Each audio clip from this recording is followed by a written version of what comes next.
Muraho neza bakunzi ba Duhugurane-Ikinyarwanda. Dukomeje kubashimira uburyo mudukurikira ndetse n'uburyo mudutera ingabo mu bitugu.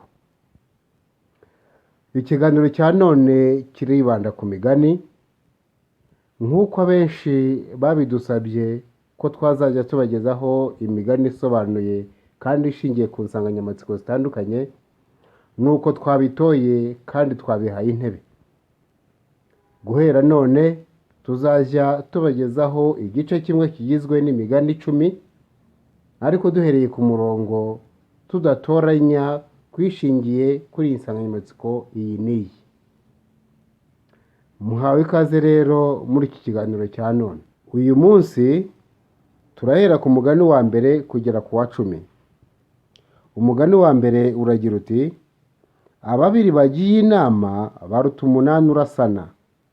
Uyu mugani musanzwe muwumva, ni nk'uko mujya mwumva ko abishyize hamwe nta kibananira. Umugani bisobanuye icyarimwe. Hari n'undi bisobanura kimwe uvuga ngo ababiri bakika umwe, cyangwa se ababiri ntibacibwa inka. Iyi migani yose mvuze ishatse kuvuga ko abishyize hamwe nta cyabananira. Igiti kimwe si ishyamba. Ni byiza ko twagombye gufatanya kugira ngo tugere ku ntego iyi n'iyi twaba twihaye. Umugani wa kabiri uragira uti: ababipfa ni ababisangiye. Ababipfa ni ababisangiye. Gusangira byinshi cyangwa se gusangira ikintu runaka bishobora gutera intonganya. Ni ukuvuga ngo mutabisangiye ntaho mwaba muhuriye, ariko iyo musangiye iki n'iki hari aho mushobora kugirana ibibazo cyangwa se intonganya runaka. Rero ababipfa ni ababisangiye. Umugani wa gatatu uragira uti: abacanye kera barotsana. Abacanye kera barotsana bisobanuye iki? Kwicara mugacana kera cyangwa se mukota umuriro umwe mwacanye, hari igihe mugeraho ngaho mukotsana. Rero hari naho muzajya mwumva ngo kamenyero yenze nyina. Burya akamenyero se keza, ni ugucisha makeya ukagerageza kugendera kure.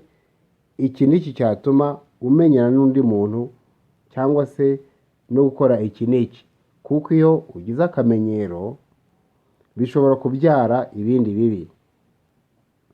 Rero abacaye kera barotsana. Umugani wa 4 uragira uti: abagabanya imbisi ntibagabana umufa. Abagabanya imbisi ntibagabana umufa. Iyo ikibazo runaka ufitanye na mugenzi wawe kirangiye, mugikemuye kikarangira, ibindi bishyirwa iruhande. Nta wagaruka avuga ngo kuki utagize iki n'iki n'iki kandi mwarangije kugikemura. Biba bishatse kuvuga ko aho mwagabanye inyama mbisi, nkoresheje amagambo agaragara mu mvugo, aho mwagabanye inyama mbisi ntimwagabana umufa igihe zahiye kandi mwazigabanye. Iyo tugiye mu gisobanuro cyimbitse, nuko bisobanura ko iyo mufitanye ikibazo kandi mukagikemura ako kanya hagati yanyu, kiba kirangiye mugishyira iruhande mukareba imbere cyangwa se mukareba ibindi. Umugani wa 5 uragira uti: abagabo bararya imbwa zikaryora. Burya no mu buzima bwacu bibaho.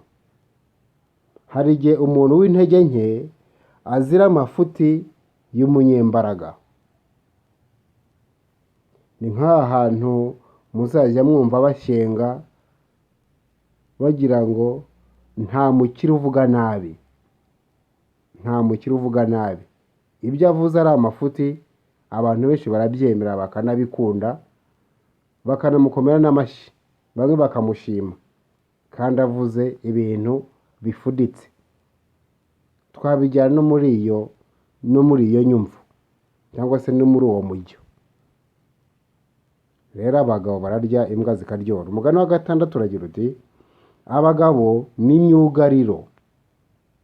Abagabo ni imyugariro bishatse kuvuga ko umugabo burya ni inkingi ya mwamba.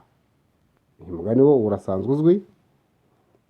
Umugabo ni urwanira urugo akarwitaho kugera n'igihe yanarupfira. Ahangaha muri iyi si ya none ntaho umugabo atandukaniye n'umugore. N'umugore yagombye kurwanira urugo rwe. Twese tukaba imyugariro.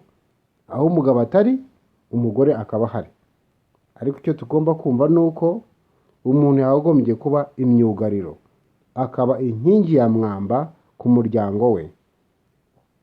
Umugani wa 7 uragira uti abagenzi benshi bica inzu. Abagenzi benshi bica inzu bishatse kuvuga ngo abahigi benshi bayobya uburari. Uyu mugani nawo urusobanura uyu nguyu wa 7. Iyo abahigi babaye benshi bayobya uburari ku buryo imbwa zitabasha kubona ibyo zikurikiza igihe ziyoborwa n'abantu benshi. Rero twakagombye kugira iki? Twagombye kugira umuntu utuyobora mu kintu iki n'iki turambirijeho cyangwa se tugiye gukora. Burya ni byiza kugira ubahagarariye kugira ngo mubone utanga amabwiriza. Rero abagenzi benshi bica inzu. Umugani wa 8 uragira uti abagira impingo ibigega biragwa. Ibigega ni ahantu bahunikaga imyaka. Ni mu gihe cya kera. Ubu ngubu ntitukigira ibigega. Ubu twubaka amazu, tukubaka neza byaba ibyumba, akaba ariho tubika imyaka twejeje. Ariko kera barasaruraga bagahita bashyira mu bigega. Ibigega byubatse nk'inzu za nyakatsi mwabonaga kera, ariko zikaba zifite aho zipfumuye abantu basukiragamo imyaka bari hanze, ku buryo bigumamo aho ngaho bakazajya bivanaho bagiye kubikoresha aha n'aha cyangwa se iki n'iki. Ibyo bita ibigega. Rero iyo abantu bagira impingo cyangwa se bakeza, bahagiraga imyaka myinshi babisukamo, bya bigega bikamera nk'ibigo cyangwa se bikamera nk'ibyika, bikika hasi bitewe n'imyaka myinshi. Rero ngo abagira impingo ibigega biragwa. Abejeje bahunika byinshi cyangwa se basarura byinshi, niko bishatse kuvuga. Rero hari n'indi mvugo yaba isobanura uyu mugani igira iti haba guhirwa. Iyo ukoze ukagira amahirwe, imigisha iba myinshi.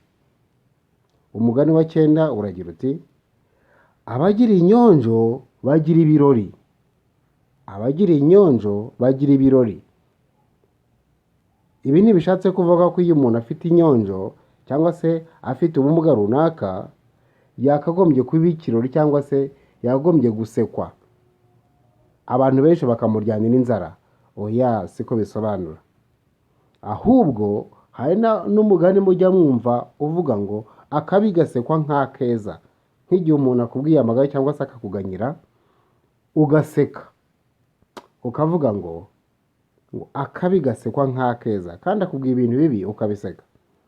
Burya rero wakarize n'abarira ukishimana n'abishima. Nicyo bishatse kuvuga ngo abagira inyonjo bagira ibirori.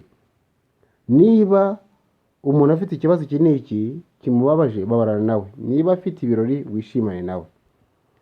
Umugani wa 10 ariho wa nyuma uragira uti abagira ubwenge bagira ngo abagira amaso ntibabona. Abagira ubwenge bagira ngo abagira amaso ntibabona. Bishatse kuvuga ngo nyir'ubugenge n'ubugenge bwayo. Uwo ari wese aba afite uburyo akoramo ikintu iki n'iki. Naha rero dusoreje ikiganiro cyacu cyashingiye ku migani, kandi twibutsa ko niba hari umugani ugusobwe cyangwa se utumva neza igisobanuro cyawo watwandikira mu bitekerezo ukadusiganuza dore n'icyo tubereye ahangaha. Murakoze rero, mukomeze kugira ibihe byiza, mugire amahoro n'amahore, kandi tubifuriza twese burigiye kugira amagara n'amagana. Kugira amagara ni ukugira ubuzima bwiza, kugira amagana ni ukugira amafaranga yadutunga. Murakoze rero, murakara, mwari kumwe na Ntakirutimana Alexandre.